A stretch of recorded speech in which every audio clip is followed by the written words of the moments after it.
iya, saya Sulastri Mania dari MTS Negeri 1 Mataram. Pada video pembelajaran kali ini kita akan belajar tentang statistika. Ada banyak hal yang bisa kita pelajari tentang statistika. Yang pertama adalah menganalisis data berdasarkan distribusi data. Yang kedua, kajian data dari berbagai media dan sumber. Yang ketiga adalah menentukan nilai min, median, dan modus. Untuk lebih lengkapnya, mari kita saksikan video pembelajaran berikut ini.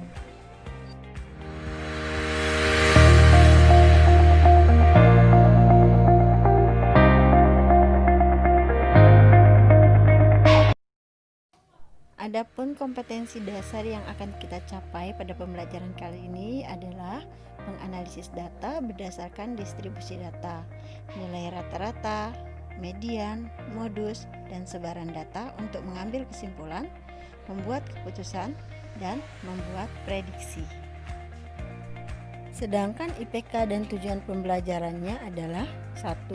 Menganalisa data dari distribusi data yang diberikan, bisa berupa data tabel, diagram lingkaran, ataupun diagram batang. Kemudian yang kedua adalah contoh penyajian data dari berbagai sumber seperti koran, majalah, atau televisi. Yang ketiga adalah menentukan rata-rata atau yang biasa disebut min, median, dan modus suatu himpunan data. Nah, sebelum kita masuk ke materi pembelajaran, kita saksikan dulu cuplikan berikut ini.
Dari tayangan tadi, kita bisa saksikan ada beberapa data tentang jumlah penderita COVID-19 di negara-negara ASEAN. Data yang disajikan ada yang berupa tabel dan ada juga yang berupa diagram batang. Dari data-data tersebut kita bisa melakukan rencana tindak lanjut dalam penanganan COVID-19. Kira-kira bagaimana ya caranya data-data tersebut disajikan dan dianalisis? Nah, sekarang kita akan bahas secara tuntas pada materi statistika. Yang pertama adalah pengertian data dan statistika. Statistika merupakan ilmu yang mempelajari tentang pengumpulan data, penyusunan data, penyajian data, penganalisisan data, dan pengambilan kesimpulan secara tepat. Sedangkan data merupakan kumpulan datum, di mana datum ini merupakan fakta tunggal. Contohnya, misal ini dikatakan sebuah tabel tentang warna kesukaan beberapa orang siswa. Budi menyukai warna biru, Ana menyukai warna pink, Siska menyukai warna biru, dan seterusnya. Dari tabel tersebut kita bisa lihat bahwa biru merupakan datum, pink merupakan datum, dan hitam juga merupakan sebuah datum.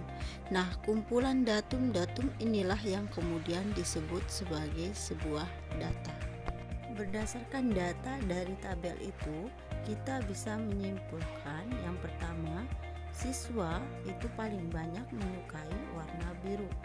Yang kedua, Eko dan Andi sama-sama menyukai warna hitam. Yang ketiga, hanya Ana yang menyukai warna pink. Ketika kita menarik kesimpulan seperti yang tadi, sebenarnya kita sudah menggunakan ilmu statistika.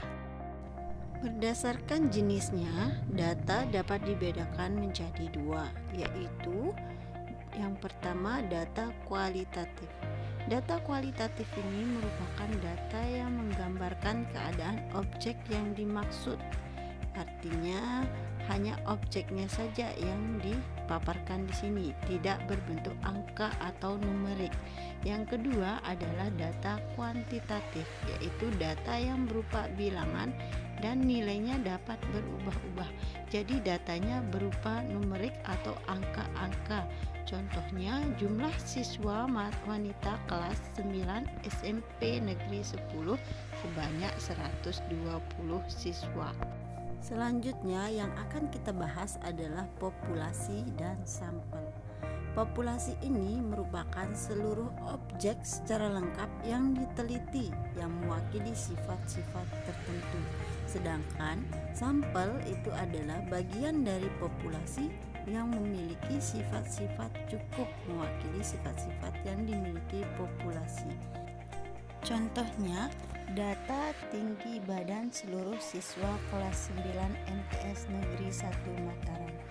Yang menjadi populasi di sini adalah seluruh siswa kelas 9 MTS Negeri 1 Mataram. Sedangkan sampelnya adalah kelas 91, 92 atau 93 jika kita ingin mengambil 3 buah sampel. Setelah populasi dan sampel, kita masuk ke materi penyajian data. Nah, penyajian data yang ditampilkan di sini yang pertama adalah dalam bentuk tabel. Ini adalah daftar data tentang rasa permen yang disukai siswa yang terdiri dari 20 siswa. Daftar tadi bisa kita buat dalam bentuk tabel frekuensi rasa permen yang disukai oleh siswa. Rasa coklat itu ada 5 anak yang menyukainya. Susu ada 4 orang anak, jeruk ada 4 orang anak, dan seterusnya. Kemudian dari tabel tadi kita juga bisa menyajikannya ke dalam bentuk diagram lingkaran. Diagram lingkaran bisa disajikan dalam bentuk persentase ataupun ke dalam bentuk satuan derajat. Misalnya coklat tadi frekuensinya ada 5 karena ada 5 anak yang menyukai coklat.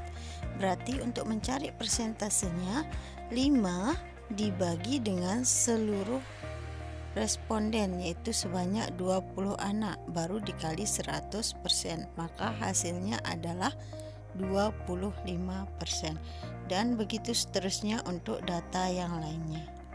Selanjutnya, data tadi juga bisa disajikan ke dalam bentuk diagram batang seperti berikut ini. Selanjutnya, kita akan masuk ke materi ukuran pemusatan data. Ukuran pemusatan data ini ada 3. Yang pertama adalah mean atau yang biasa disebut rata-rata. Yang kedua adalah median, dan yang ketiga adalah modus. Mean ini merupakan jumlah dari seluruh data dibagi dengan banyaknya data. Contoh, dalam waktu 15 hari, sebuah toko dapat menjual Indomie goreng sebanyak pada hari pertama 8, kedua 10, ketiga 9, dan seterusnya sampai hari ke-15. Pertanyaannya, ada berapa rata-rata Indomie goreng yang terjual per harinya? Untuk menjawab pertanyaan tadi, kita cukup menggunakan rumus rata-rata atau mean, yaitu jumlah seluruh data dibagi dengan banyaknya data. Jadi langkah pertama kita adalah kita jumlahkan semua data penjualan Indomie goreng dari hari pertama sampai hari ke-15, yaitu 8 ditambah 10 ditambah 9 ditambah 8 dan seterusnya sampai ditambah 3 dibagi dengan 15. Hasilnya sama dengan 100 dibagi 15, yaitu 6,67. Jadi rata-rata penjualan Indomie sebanyak 6,67. Karena ini dalam buah, berarti kita bulatkan menjadi 7 buah Indomie per harinya. Ukuran pemusatan data selanjutnya adalah median atau nilai tengah. Median merupakan data yang terletak di tengah setelah data diurutkan dari yang terkecil sampai yang terbesar. Langkah-langkah mencari median yang pertama adalah mengurutkan data dari yang paling kecil sampai yang paling besar. Berbeda dengan min. Kalau min tidak perlu diurutkan, tinggal langsung dijumlahkan kemudian dibagi dengan banyaknya data. Akan tetapi kalau median, datanya harus diurutkan dulu dari yang terkecil sampai yang terbesar, baru kemudian kita mencari data yang terletak di tengah-tengahnya. Untuk mencari median ada dua cara, yaitu median dengan data ganjil dan median dengan data genap. Untuk data ganjil seperti biasa, langkah pertamanya adalah kita urutkan dari yang paling kecil sampai yang paling besar. Kemudian yang kedua kita menentukan letak median. Letak median untuk data ganjil adalah data ke n plus 1 per 2, di mana n ini merupakan banyaknya data. Kemudian yang ketiga baru kita menentukan nilai median setelah letak median ditentukan. Contoh, tentukan median untuk data berikut ini: 5, 6, 3, 3, dan seterusnya. Nah, untuk menjawab pertanyaan ini kita hitung dulu ada berapa banyak data yang disajikan. Dari 5, 6, 3, 3 dan seterusnya sampai 8 itu datanya sebanyak 13. Jadi n sama dengan 13. Ternyata merupakan data ganjil. Kemudian langkah selanjutnya kita urutkan data dari yang terkecil sampai yang terbesar. Setelah mengurutkan data, kita mencari letak median. Untuk data ganjil, letak median itu sama dengan data ke n plus 1 per 2, sama dengan data ke n-nya diganti 13. Jadi 13 ditambah 1 per 2 sama dengan data ke 14 per 2 sama dengan data ke 7. Nah, sekarang kita cari data ke 7 dari data yang sudah diurutkan tadi, yaitu 6. Jadi mediannya adalah 6. Yang selanjutnya untuk mencari median dengan data genap, rumusnya adalah median sama dengan data ke n per 2 ditambah data ke n per 2 plus 1 baru dibagi 2. Contohnya, tentukan median dari data berikut ini: 8, 6, 3, 3, dan seterusnya. Untuk menjawabnya, langkah pertama kita adalah kita hitung dulu ini termasuk data ganjil apa data genap. Data yang tadi kita hitung ternyata ada 12 data, jadi termasuk dalam data genap. Langkah selanjutnya kita urutkan dari data terkecil sampai data yang terbesar. Sekarang kita akan menentukan letak median data genap.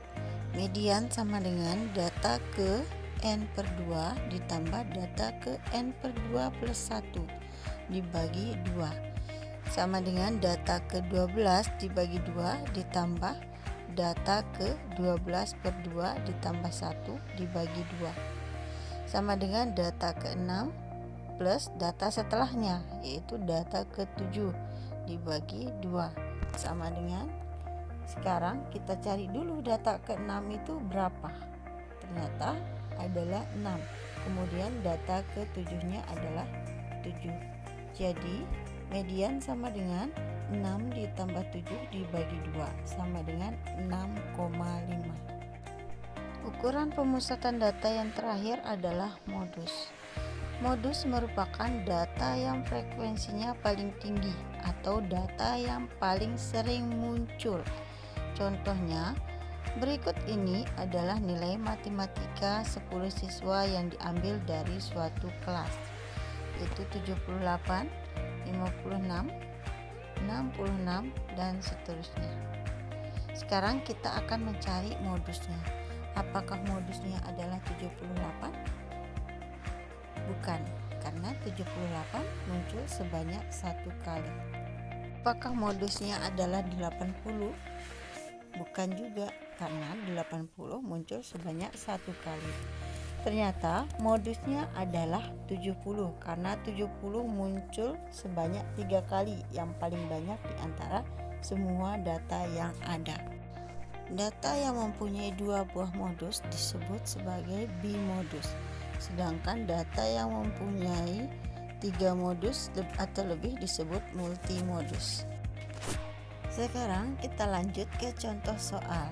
Contoh soal yang pertama, sebelum membeli duku, Ibu Neni mencobanya terlebih dahulu. Ia mengambil 1 duku kecil, 1 duku sedang, dan 1 duku besar dari sekeranjang duku milik penjual. Yang merupakan sampel adalah ... Apa kira-kira jawabannya? Dalam kasus ini, yang menjadi populasi adalah sekeranjang duku milik penjual. Sedangkan yang menjadi sampel adalah ketiga duku yang dicoba oleh sang pembeli atau Ibu Neni.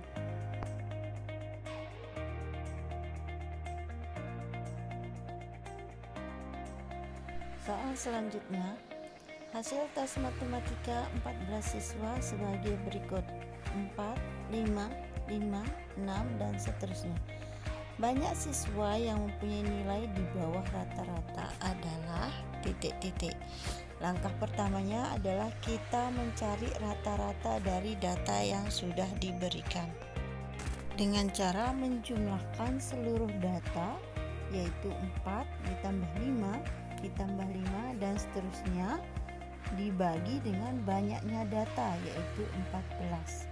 Jadi hasilnya adalah rata-rata sama dengan 93 dibagi 14 sama dengan 6,6. Setelah menemukan rata-ratanya, baru kita mencari ada berapa siswa atau anak yang mendapat nilai di bawah rata-rata, yaitu di bawah 6,6, sebanyak 6 orang. Soal yang terakhir adalah tentang modus. Dari 12 kali ulangan matematika pada 1 semester, Dania mendapat nilai 60, 55, 70, dan seterusnya. Modus dari data tersebut adalah 70, karena 70 adalah data yang paling sering muncul pada data yang disajikan, yaitu sebanyak 3 kali. Yap, itu dia tadi video pembelajaran kita tentang statistika.